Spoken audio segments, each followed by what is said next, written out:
namuhaye ikiganiro kimwe hanyuma njyamye Imana irambuza kutazongera gusubirana nawe kandi ko icyo yamburije narakibonye nahise mbibona haciyemo iminsi 3 mpita mbibona arampamagara ndamwihorera rongera bwa kabiri ndamwihorera inshuro ya 3 ndamwitaba ati wambabariye ko ikiganiro twakoze cyari cyazamutse abantu babyibuke naye nambaye ishati ya madowadowa ya teni ariko atari teni ya gisirikare n'amabara yayo rero nsenze ndavuga ngo Mana bimeze biti Imana imbwira impamvu zigera kuri 3 wenda abantu batagira ngo ndabeshya abazi we bazamusuri muzagerageze kujyayo mu musuri hanyuma rero wenda abantu batavuga bati Theo avuze kubera ko bamuvuze oya nukuri kwiyamamaga y'Uwiteka mpane niba aricyo kinzanyaha ntabwo uwo mwanya nawubona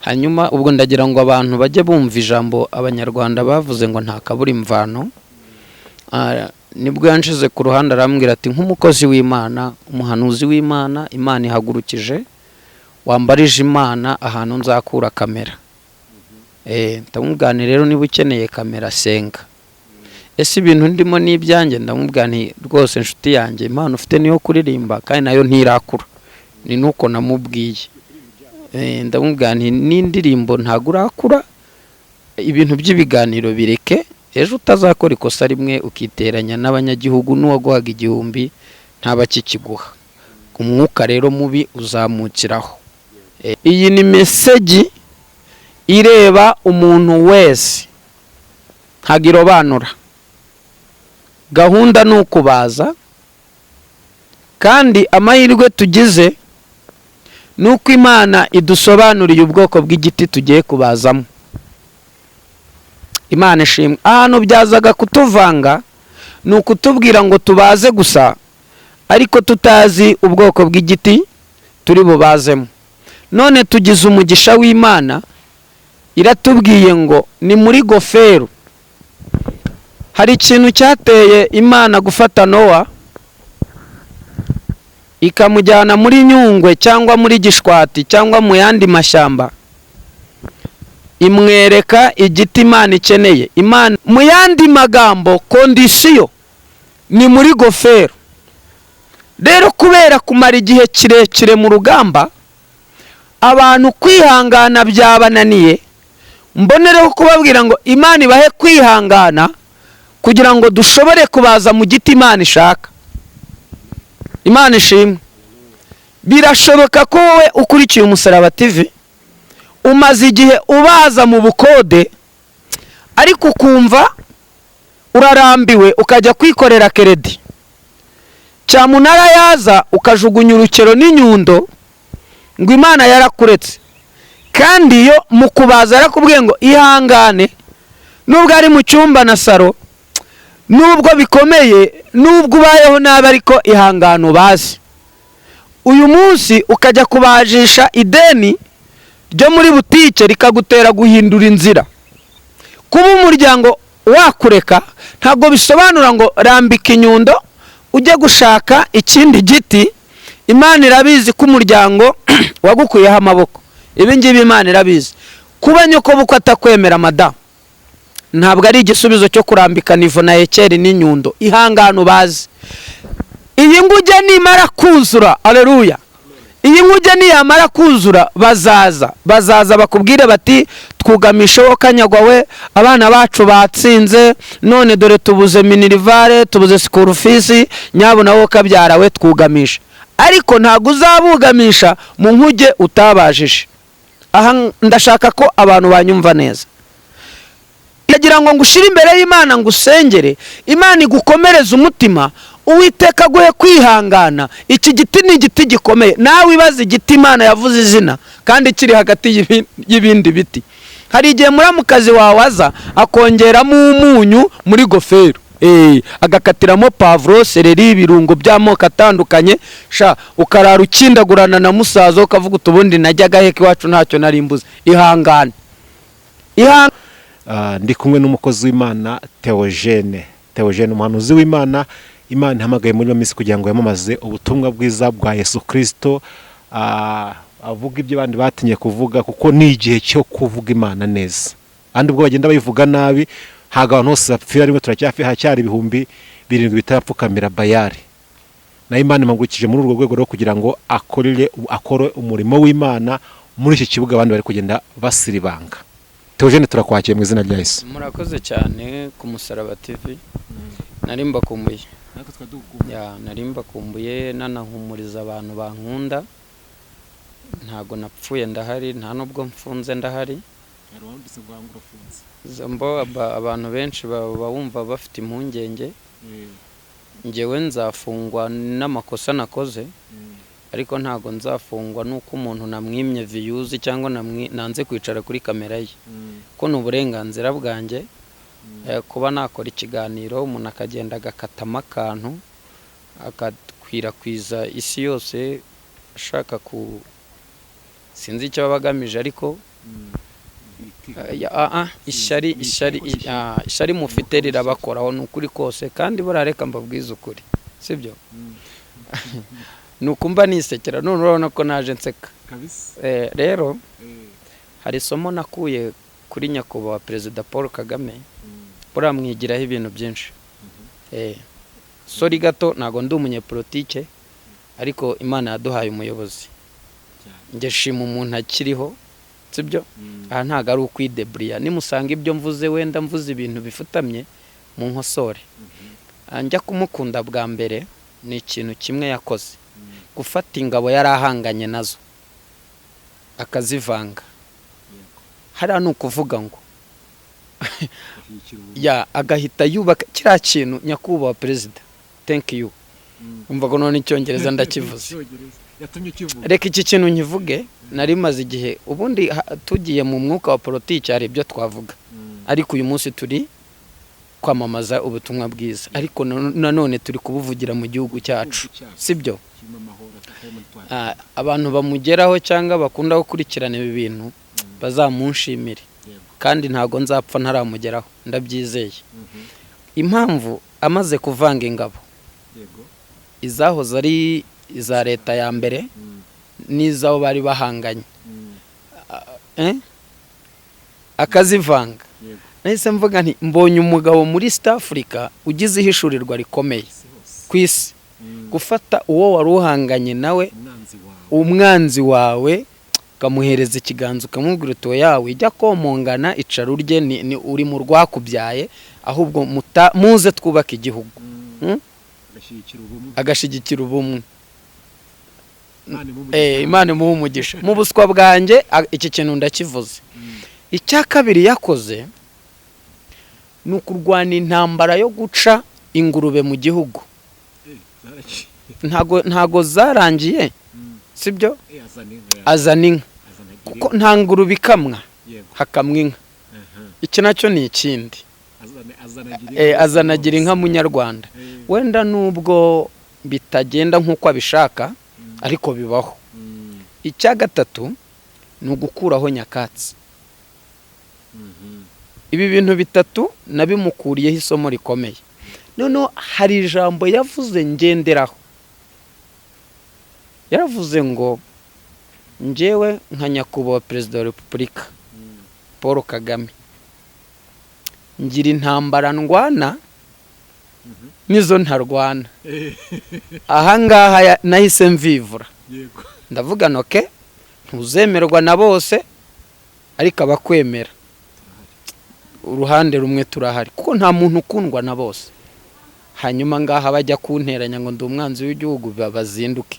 Ntago nanga igihugu cyanjye, sibyo? Barashaka bagufunga. Oya, ntago bari abantu bakoze biriya bintu, sinzi ibindi numvise ngo bararekodinze.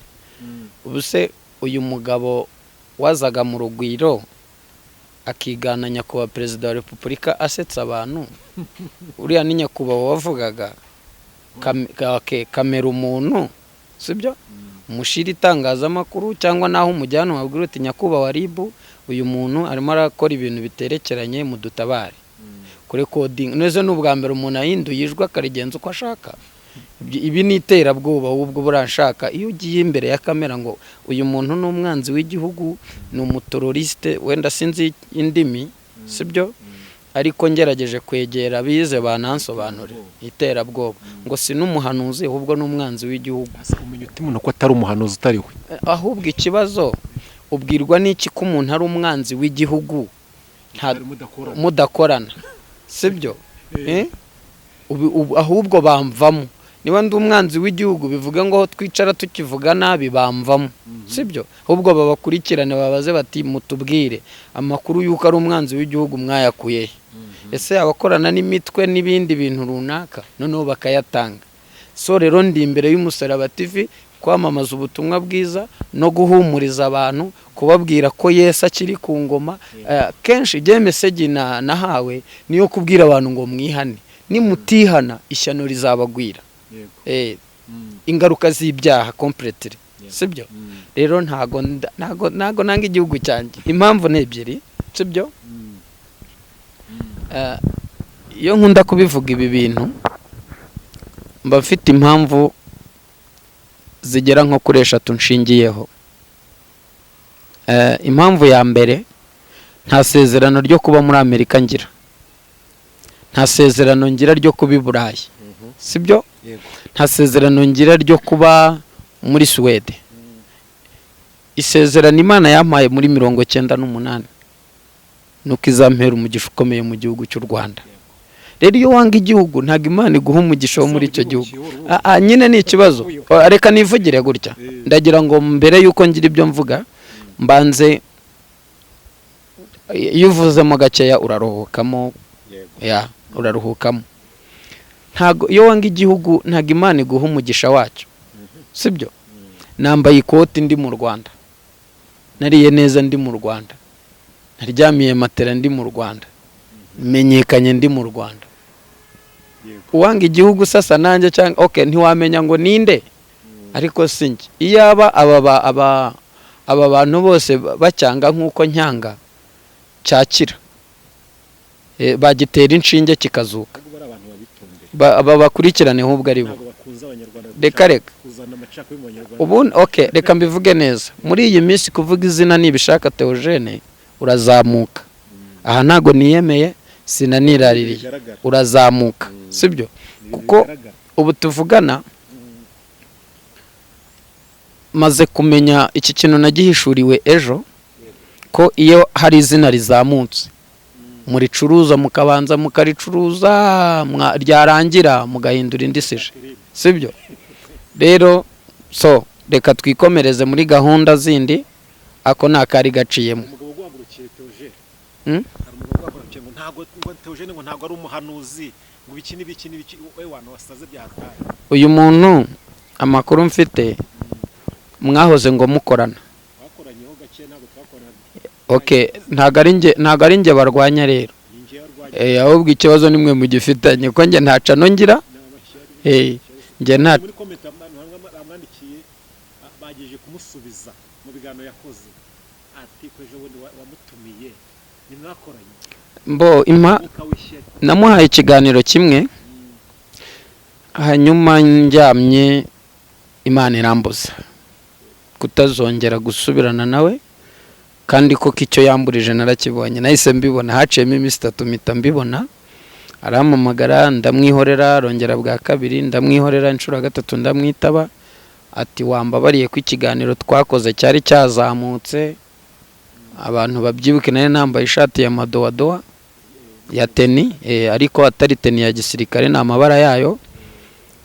Rero nsenze ndavuga ngo Mana bimeze biti. Imana imbwira impamvu zigera kuri 3. Wenda abantu batagira ngo ndabeshya, abazi we bazamusuri, muzagerageze kujyayo mu musuri. Hanyuma rero wenda abantu batavuga bati Theo avuze kubera ko bamuvuze, oya, ni ukuri kwiyamamaga y'Uwiteka mpane niba ari cyo kinzanya aha, ntabwo uwo mwanya nawubona. Hanyuma ubwo ndagira ngo abantu bajye bumva ijambo abanyarwanda bavuze ngo nta kabura imvano. Nibwo yanshize ku ruhande arambwira ati nk'umukozi w'Imana, umuhanuzi w'Imana, Imana ihagurukije, wambarije Imana ahantu nzakura kamera. Ndamubwira rero niba ukeneye kamera senga. Ese ibintu ndimo n'ibyanjye, ndamubwira nti rwose inshuti yanjye Imana ufite niyo kuririmba kandi nayo ntirakura. Ni nuko namubwiye. ndamubwira nti n'indirimbo ntago urakura, ibintu by'ibiganiro bireke, ejo utazakora ikosa rimwe ukiteranya n'abanyagihugu n'uwaguhaga igihumbi ntaba kikiguha, umwuka rero mubi uzamukiraho. Ubwo ndagira ngo abantu mbakure mu rujijo. Hanyuma ikindi cyo kuvuga ngo mfite abagore utabara, reka noneho nkivuge neza. Kuba Imana yaguhagurutsa s'il vous plaît bihabanye n'amateka wanditse, sibyo? Niba Imana ibona ko ibyo ndi kuvuga ari njye ushoboye kubivuga, ntireba ngo nabagaye, ntireba makese nanyoye, ntireba indaya narongoye, ntireba abo nambuye, ntiyitaye ku byo nanyuzemo. Icyo yitayeho nuko nihannye, cyo nicyo gifite agaciro. Hanyuma kuba urugo rwananira rugasenyuka ntago ari igisubizo cyo kuba Imana itankoresha, kuko ngiye kuba ndi muri ibi ngibi si inyungu zanjye, Imana iri mu kazi. Aho nungukira ni hamwe, nabavuga bati Imana ikongerera imbaraga, Imana iguha amavuta, tugusabiye ubugingo. Yego, bivuze ngo iki rero? Iyo uje ngo hari abantu ngo baca mu gikari bakampamagara ngo bakambwira ibibi byateho, ngo makuru yakuye kuri tele ni hehe?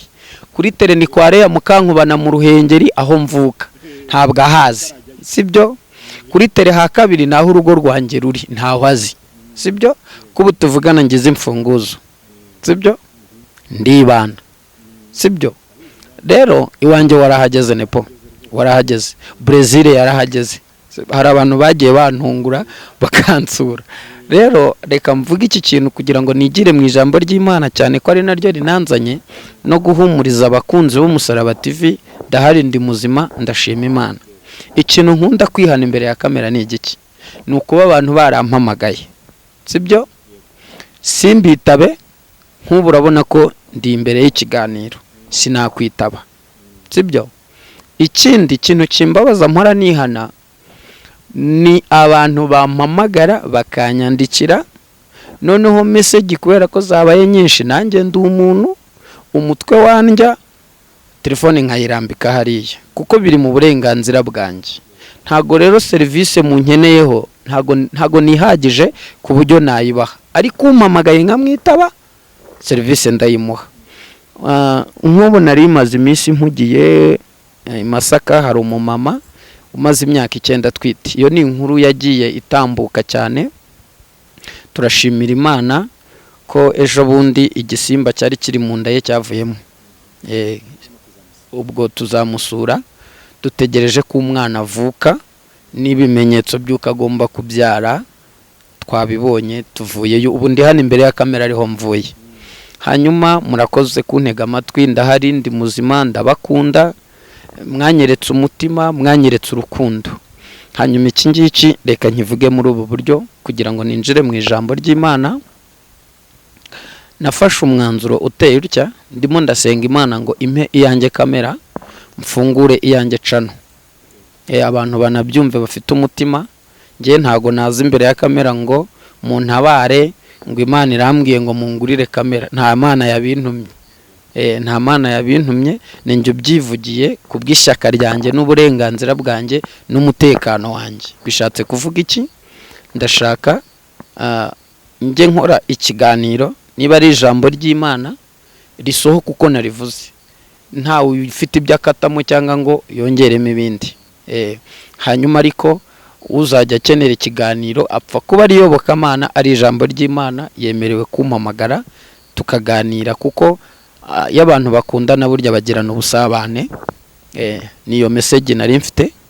Yesu rero aduhane umugisha. Abantu banyumve neza, banyumve, ndabasabye, barakoze. Abafite umutima banyumve, banshigikire. Iyo telefone yanjye ba muri momo, ni 0783010002. Nta Mana yabintumye, nge ndashaka kubaka ibintu bifite umurongo. Ndabizi nuko umuntu wese azayigize mwiza, yamara kuzamuka Imana imukuye akazamura intugu, akarega gatuza, agatangira gushiraho ibidakenewe, ntago ndi uwo nguwo. Ari ibyo najya nkodesha n'izindi, kuko ndabafite. Niba mbafite rero binyemeza ko mfite na kamera. Yesu aduhana umugisha. tutatanye ikiganiro gira message ugenera uyu muntu uri kugenda aharabika ajyanye imbara umwuka w'ishyari. Nabonye amakuru abenshi bamusinze ko ari umwuka w'ishyari afite, bavuga ngo najye kubyina ngo ibyaro mu kabari n'iki nashoboye. Gira message umuha. Namubwira ngo courage. Nge namubwira ngo courage, ashishikare nabyo abivuge, ahubwo mfite impungenge nyuma yuko birangiye azavuga iki. Okay, namubwira iki? Ntabwo bamfite, nta nicyo binantwaye, nicyo ashoboye niwo mwanya. Gusa ishyari ryabo ibi bazabyicuza. Ibi bazabyicuza, kandi ngewe ukuntu mbaho ntawe nzajyana mu mategeko, kuko ukita umuntu ngo ni umuteroriste, ni umwanzi w'igihugu, ntacyo wamufatanye, ntaho wamusanze agambanira igihugu, cyane ko nta n'inzego bashinzwe. Byo ubwabyo ni icyaha. Rero ngewe nzabarega kwa Yesu, ntawe nzajyana mu mategeko. Yesu aduhana umugisha. Twisengere Imana no twinjire kuri message y'umunsi. Imana y'amahoro kandi Imana ikiranuka, ubereye mwiza abagutegereje bose.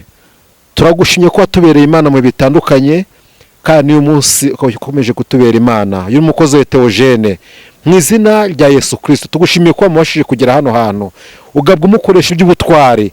N'uyu munsi niwongera umukoresha iby'ubutwari, mwuka wawe Imana muhangeho cyane, mwuka wawe mukoresha iby'ubutwari mu izina rya Yesu Kristo. Muri kano kanya turinginga imbaraga z'ijuru, turinginga umwuka wera kugira ngo mubashishe mu izina rya Yesu, amukoresha iby'ubutwari aho abandi bananiriye. Mu izina rya Yesu, abandi bananiwe ni umuha imbaraga, umushoboze, kandi turasaba kugira ngo uwumva wese ubutumwa bugira icyo buhindura mu mibereho ye.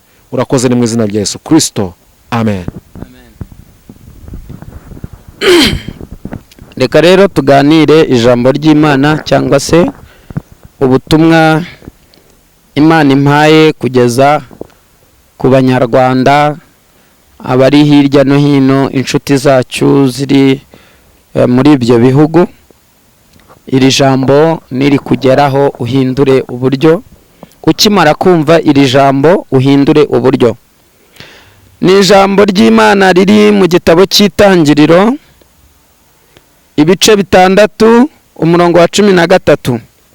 Ndasubiramo, Itangiriro ibice 6, umurongo wa 13. Bibiliya iravuze ngo Imana itegeka Nowa kubaza inkuge. Ijambo iravuga ngo nyabuna nyabuna nyabuna baza. Bivuze ngo iki? Iravuze ngo Imana ibwira Nowa iti, iherezo ry'abafite umubiri bose rije mu maso yanjye, kuko isi yuzuye urugomo ku bwabo, dore nzabarimburana n'isi. 14. Nuko rero mwibarize inkuge mu giti cyitwa goferu, ugabanyemo ibyumba, uyihomeshe ubushishi imbere n'inyuma. Mwakire neza ijambo ry'Imana. Bibiliya rero ivuze ngo iki? Iravuze ngo mwibarize inkuge mu giti cyitwa goferu. Imana ishimwe, Imana ishimwe, Imana ishimwe. Iyi ni message ireba umuntu wese, ntagirobanura. Gahunda ni ukubaza, kandi amahirwe tugize nuko Imana idusobanuriye ubwoko bw'igiti tugiye kubazamo. Imana ishimwe. Ahantu byazaga kutuvanga ni ukutubwira ngo tubaze gusa, ariko tutazi ubwoko bw'igiti turi bubazemo. None tugize umugisha w'Imana, iratubwiye ngo ni muri goferu. Hari ikintu cyateye Imana gufata Nowa ikamujyana muri Nyungwe cyangwa muri Gishwati cyangwa mu yandi mashyamba, imwereka igiti Imana ikeneye. Imana yereka Nowa igiti ikeneye kubazamo, ko Nowa abazamo. iramubwira ngo Nowa jya imbere tugende. Imujyana mu ishyamba, imubwira uko metero z'iyi nkuge, ubugari, uburebure, byose irabimubwira. Ariko ahangaha mwitonde munyumve neza, iravuze ngo Nowa ubaze muri gofero. Uyu munsi Imana ifitanye urubanza n'abantu badashaka kubaza inkuge mu giti Imana yababwiye, ahubwo bo bakigira inama yo kubaza mu bundi bwoko bw'ibindi biti. Imana izi igiti wabazamo umuryango wawe ukabona amahoro, ukihishamo n'umuryango wawe. Aha ntagire umbaza ngo ni ibiki bihisha, ni umwuzure, ni umwuzure. Hanyuma iravuze ngo Nowa numara kubaza inkuge uyihomeshe ubushishi imbere ndetse n'inyuma, kugira ngo hejuru amazi adahita akinjiramo. Imana yacu ishimwe. None abantu bahinduye uburyo bwo gufata imivumu akaba ariyo babazamo inkuge, abandi bagafata inturusu, abandi bagafata iminzenzi, abandi bagafata ibiti by'isombe, abandi bagafata imisave. Mu yandi magambo kondisiyo ni muri gofero. Rero kubera kumara igihe kirekire mu rugamba, abantu kwihangana byabananiye, mbonereho kubabwira ngo Imana ibahe kwihangana kugira ngo dushobore kubaza mu giti Imana ishaka. Imana ishimwe. Birashoboka ko wowe ukurikiye Umusaraba TV umaze igihe ubaza mu bukode, ariko ukumva urarambiwe ukajya kwikorera keredi. Cyamunara yaza ukajugunya urukero n'inyundo ngo Imana yarakuretse, kandi yo mu kubaza yarakubwiye ngo ihangane. Nubwo ari mu cyumba na saro, nubwo bikomeye, nubwo ubayeho nabi, ariko ihangane ubaze. Uyu munsi ukajya kubajisha ideni ryo muri butike rikagutera guhindura inzira, kandi Imana yo yarakubwiye ngo ihangane ubaze. Kabone nubwo byaba ari ibijumba gusa baza, kabone nubwo zaba ari dodo zitagira umunyu n'amavuta, ariko ihangane ubaze. Nuko Imana yari izi ko igiti guhaye kubazamo kitoroshye, ariko nanone yari ibizi ko ari wowe uzabishobora. Mu yandi magambo rero bivuze iki? Hari igihe utinda kubona urubyaro ukajya kubaza kwa Karekezi cyangwa kwa Mwamini ukajya gucisha. Mwene uko gucisha, iyo ntabwo ari gofero, iyo ntabwo ari gofero mama, si n'umuvumu, ni igiti cy'isombe. Imana izi igiti cyamungwa, izi ni igiti kitamungwa. Izi giti izuba ryasatura, izi ni igiti kitasaduka. Izi ubwoko bw'igiti inkuge wabazamo inkuge amazi ntatobore. Abantu benshi rero Imana yamaye meseji irambwira ngo genda ubwire ubwoko bwanjye ko nabuhaye igiti ko bugomba kubaza muri gofero. Niki gitumye abana b'abantu bigira inama yo kujugunya igiti nabahaye, hanyuma barangiza bakishakira ibindi biti babazamo? Umuntu arananirwa kwihanganira uwo babana akajya kubaza hirya. Watinda kubyara umugabo akagusiga akajya kubaza ahandi, kandi Imana yatanze isezerano ko umwana uzabyara uzagira umugisha, azavuka muri urwo rugo. None wowe uhisemo kujugunya urukero n'inyundo n'iranda na metero, ugiye kubaza hari hakurya. Reka nkubwize ukuri, kiriya giti ntago kizaramba, umuswa uzakirya, sibyo? Umuswa uzakirya cyangwa kimungwi. Imana irashaka iki rero? Irashaka ko nubwo muri izo nkokora zo muri ubwo buriri, mada unyumve neza, irashaka ngo ubaze, ushinyirize, ubaze, wihangane, akwita ikigoryi ukomeze ubaze, akwita igicucu ukomeze ubaze, witwa icyo ntazi cy'umugabo wihangane ubaze, mukeba wawe naza agashiramo umunyu wihangane ubaze, muramukazi wawe naza ukomeze ubaze. Mu yandi magambo, numara kuzuza metero Imana yakubwiye, inkuge ikuzura, uraza kubona Imana ko kuba yakubwiye kubaza atari umuswa. Imana izi impamvu uri kubaza inyuma y'umujyi wa Kigali kandi wakagombye kuba uri mu mujyi. Imana izi impamvu uri kubaza mu bushumeri kandi bizi neza ko ufite ubwenge.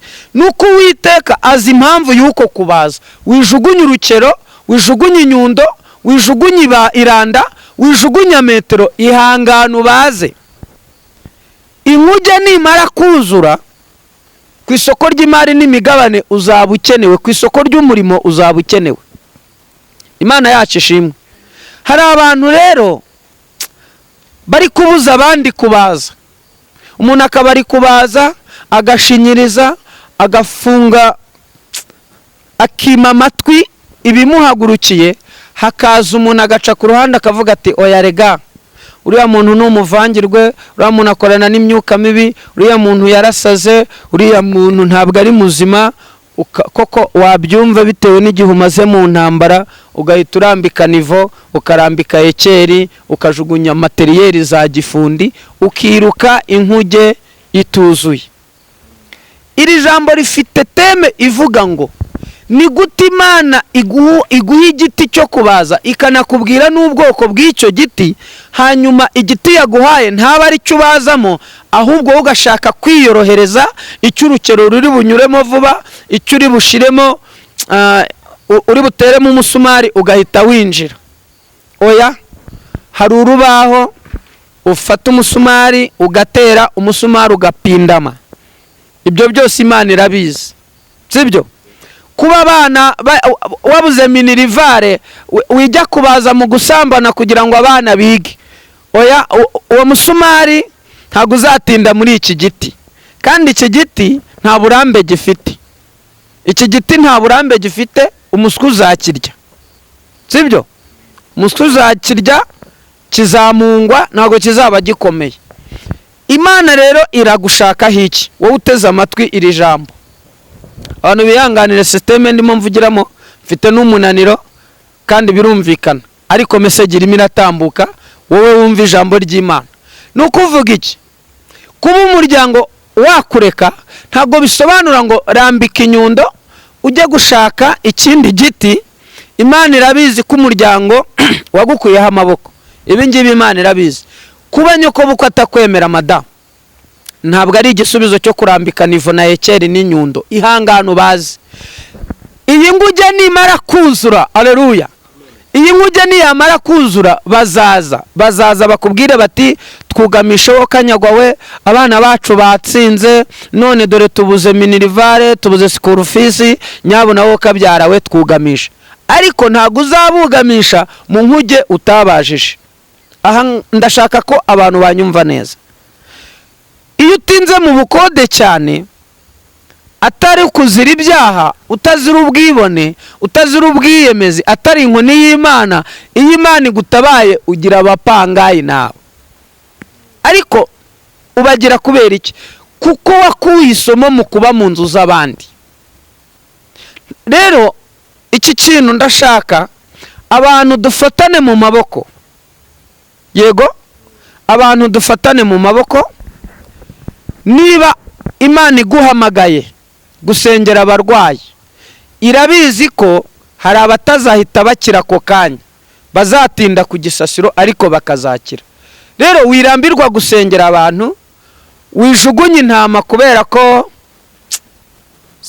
zitari gukamwa nk'uko bishaka, cyangwa harimo abakwemera cyangwa harimo abatakwemera. Oya, uyu munsi ndi imbere ya kamera, ndi imbere y'isi, ndashaka kongera kwibutsa abantu ni mubaze. Ni goferu. Goferu ni igiti gikomeye, hari aho ufata umusumari wakubitamo ugapindama.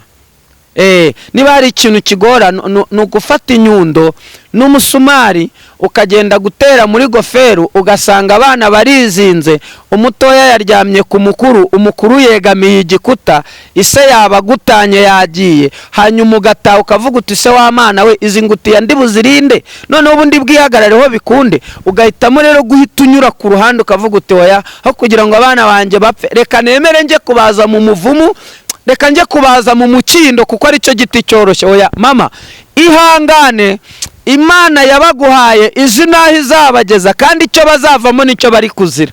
Imana ishimwe. Ahangaha ndabizi baravuga bati se Theogene uratubwira kubaza, wowe ntubizi uko byagenze. Uyu munsi ndagira ngo ntangarize isi, ntabwo uko nubatse ariko wubatse. Iki tugitandukanye. Uko nubatse siko wubatse, ukuriya zubaka siko uzubaka, uko bariya bubatse siko muzubaka.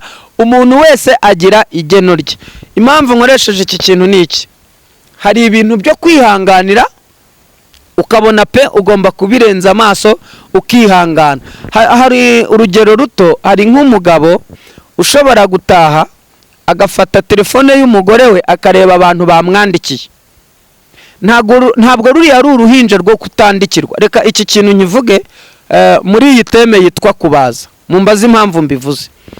Nuko ikikwereka ko ufite umugore mwiza nuko abandi bagabo bamubona, ahubwo ubupfura n'uburere n'indangagaciro nibyo bimurinda kujya kwandagara hanze. Ubwo hari umugabo tuvuganye, niba ufite umugore utavugana n'abandi bantu ufite ikibazo gikomeye. Reka nkubwire ngo warahiye, ufite umugore mubi. Ariko ikikwereka ko ufite umugore mwiza, uhita unanamusohokana umugurira akantu, nuko hari abandi bagabo bamubona bakumva baramwifuje. Ni ikimenyetso cy'uko ufite umugore mwiza. Rero ibi ntibigutere kujya kubaza mu mukindo, cyangwa ngo baze mu muyenzi, cyangwa ngo baze mu giti cy'isombe. Oya, komeza ubaze. Ntabwo kumufuhira ari byo bituma uba umugabo we, oya, cyangwa umurinda ingeso, ahubwo uri gukora amakosa. Ako nakari kajemo. Noneho hari umugore nawe uhengera umugabo arambitse telefone, agahita aterura, agahita ajya kureba message yavuganye n'abandi. Buriya uri gukereye intambara, urimo urahamagara urugamba mu rugo rwawe. Wamushatse ukuze, iwe si wowe wamereye amenyo, iwawe si wowe yamereye, si umuherereze muri iyi si. Kumwataka rero ujya gucukumbura muri telefone ni ikimenyetso cy'uko uri gukereye intambara. Rero uku kubaza ntabwo Imana ikigukeneye. Irashaka ubaze mu cyakuvanye iwanyu, ugasiga ifiriti, ugasiga amakaro, ugasiga makaroni, ugasiga etaje, ukajya kuryamana nawe hariya kuri kariya gakarito, kandi mukaba mubyaranye ziriya nshuro. Mu yandi magambo bisobanura iki? Muha umutekano, umureke yishire yizane, hanyuma umureke, ntunamwereke ko hari icyo wamenye. Uko niko kubaza. Hanyuma nubaza gutyo ntacyo muzapfa, ariko nujya kubaza kureba muri message muzarwana. Namenya ko wamuvumbuye rero n'ubundi azavuga ati byose kimwe, umugore yaramenye cyangwa se umugabo yaramvumbuye, reka n'ubundi nerure. Mu yandi magambo, Imana irashaka ubaze mu giti yaguhaye, hanyuma utere neza umusumari aho ugomba kuwutera. Niba ari ukwihangana, ari umusumari witwa kwihangana, hari ubwo utera wagera nko mu cya kabiri utangiye nko guhetama, ubona ugiye kugera mu rubaho, hakaza umuntu akakubwira atari ku bundi nkubaze, uba umugabo, uba ikigoryi, uba igicucu, uba icyo ntazi, iyo wirebye ubona nawe uri umugabo. Biriya rero byikubuza gukomeza kubaza papa wanjye, ihangana ushinyirize, cyangwa se mama wanjye, cyangwa se wa mukobwa we, cyangwa se wa musore we, cyangwa se wowe uri mu kazi karimo intambara, cyangwa se wowe wahagurukiwe n'amaboko akomeye. Ihangane, ukubita uyu musumari witwa kwihangana, uwucengeze mu rubaho. Uyu musumari nugera mu rubaho neza, umufundi wese ukeneye ko, umuntu wese uzaba ukeneye kumwigisha, aya magambo araza kumvwa n'umuhanga. Umuntu wese ukeneye kumenya uburyo batera umusumari azaza kukureba. Mu yandi magambo azakubaza ati se mama Olivier ibyakubayeho narabibonye kugira ngo uyu munsi ubukirurimo byagenze bite. Uzamubwira uti jewe naje yavuze, hanyuma kandi kuba yari yavuze hari ibyo nagonganiyemo nabyo ndayibaza se Mana, urugo niwe warumbwiye, uyu mugabo we yari uwanjye koko, ese uyu niwe mabukwe bavuze. Muramukazi wawe azahaguruka, muramu wawe ahaguruke, sobukwe azahaguruka, abo musengana bazahaguruka, ariko nzanye ijambo rivuga ngo ihangane ukomeze ubaze. Ni ibintu bigoye, ndabizi ko bisaba imbaraga, ndabizi. Birashoboka ko uyu mugabo yahinduka cyangwa se uyu mugore yahinduka. Mu yandi magambo, urugamba rwakunaniye uri mukuru, ntuzakora ikosa ryo kururaga abantu byaye. Njya nkunda kubwira abantu ngo igikomere cya mbere ngira mu buzima, narakibabwiye, ni ukubaho ubuzima mbana n'imbwa kandi abantu bahari, ariko kubana n'imbwa sinaryamanaga nayo. Icya kabiri ni ubuzima bwo kuri muka data. Icya gatatu ni ukuba nari nizeye ko mbonye umuryango nanjye nshatse ngize agaciro bikarangira nshenye. Ni ukuri nta shema ririmo ryo gusenya, cyane ko hari abaza muri social media bagamije gukomeretsa abantu batwibutsa ibyatubayeho. Okay, tumaze kugwiza imbaraga z'umutima, nta mpamvu yo kugira rero ngo tugira abo dukomeretsa. Maze iminsi mbwira Imana ngo Mana, ingo zasenyutse zirahagije pe, ariko izisigaye basi zizirike n'imigozi ikomeye n'imikwege uzizirike, hanyuma n'ibicika nyine ubwo nyine bizaba byanze. Ngana ku musozo w'iri jambo, mumenyereye nsimbuka cyangwa ndi mu yindi autorite, ariko uyu munsi nuku nguku nahawe kuvugana namwe. Ndashaka kugira ngo mubyumvire ijambo mutuje kandi ryumvikane rituje. Niwihangana ukabaza muri ubwo bukode, Yesu azaguha iyawe nzu, nibwo uzamenya ko kwihanganira ubukode hari aho bikugeza mu yawe. Kabone naho Imana yagucyura itaguhaye iyawe, ariko ntago bivuze ngo ujye kwandavura. Niba washenye ushaka uwusenyera, niba wabenzwe ushaka uwo babenga, niba bakuvuze ushaka uwuvuga. Oya, Imana ivuganye nawe muri iri jambo ngo baza, kandi mu kubaza kwawe ubaze mu giti Imana yagize ite yakweretse. Iki giti tubonye izina ryacyo cyitwa goferu. Goferu rero ngana ku musozo bishatse kuvuga iki?